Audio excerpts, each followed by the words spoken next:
क्या है कोलेजियम प्रणाली? कैसे सुप्रीम कोर्ट ने हाई कोर्ट के जज को समन भेजा? जो समन आम आदमी को जाता है, इस बार गया इलाहाबाद हाई कोर्ट के जज शेखर यादव को। क्या सुप्रीम कोर्ट की शक्ति है कि वह हाई कोर्ट के जज को हटा सकता है?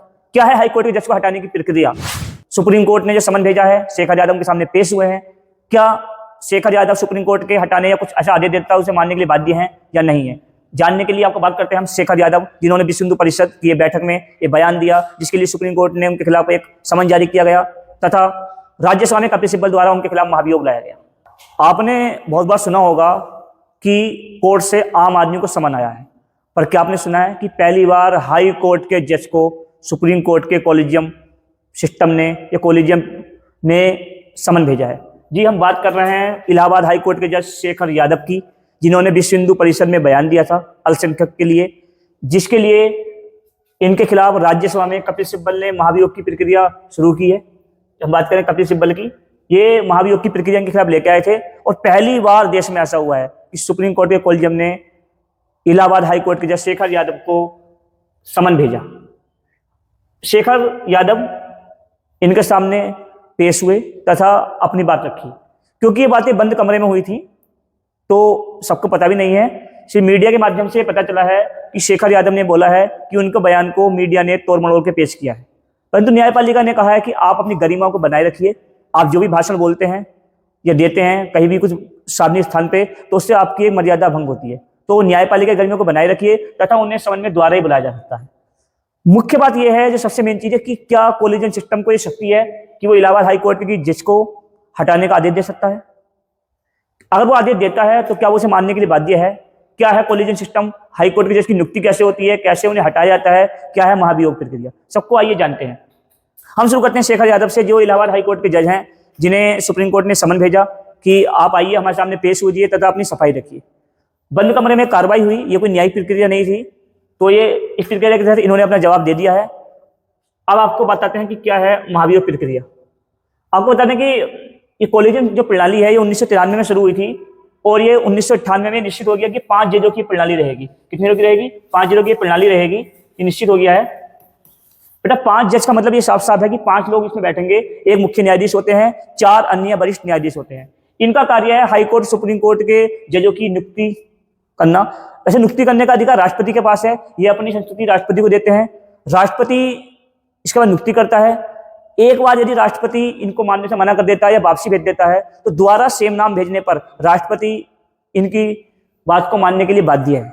ये 1993 में शुरू हुआ था, 1998 में निश्चित हो गया कि इसमें 5 जज रहेंगे और वर्तमान में इसी प्रणाली से द्वारा काम होता है। और आपको क्या पता है कि इतने बड़े जजों की नियुक्ति के लिए भी संविधान में इसके लिए कोई प्रक्रिया नहीं दी गई है।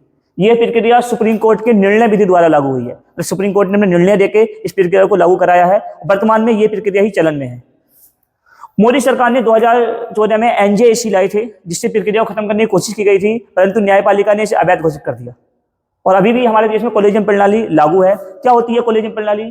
मुख्य न्यायाधीश और अन्य 4 वरिष्ठ न्यायाधीशों से सलाह करके एक नाम सुझाते हैं और वो नाम राष्ट्रपति को दे दिया जाता है और वही व्यक्ति अगले साल क्या बनता है? मुख्य न्यायाधीश बनता है। या अन्य जजों की नियुक्ति में भी यही प्रणाली क्या होती है? यूज होती है। इसमें एक चीज और कही गई है कि मुख्य न्यायाधीश यदि 4 अन्य न्यायाधीशों से सलाह ना ले तो राष्ट्रपति उसे मानने के लिए बाध्य नहीं है। आपको बता दें कि अनुच्छेद 217 में हाईकोर्ट की जज की नियुक्ति होती है, अनुच्छेद 18 में इन्हें हटाने की प्रक्रिया मतलब महाभियोग। क्या है बेटा महाभियोग? इसके बारे में आप जानते हैं, ध्यान से आप देखिए। आपको बता दें कि जस्टिस संजीव खन्ना की अध्यक्षता में ये कोलिजन प्रणाली होती है कि कोलिजन प्रणाली में अध्यक्ष समेत सीजीआई होता है, मतलब सुप्रीम कोर्ट का मुख्य न्यायाधीश होता है।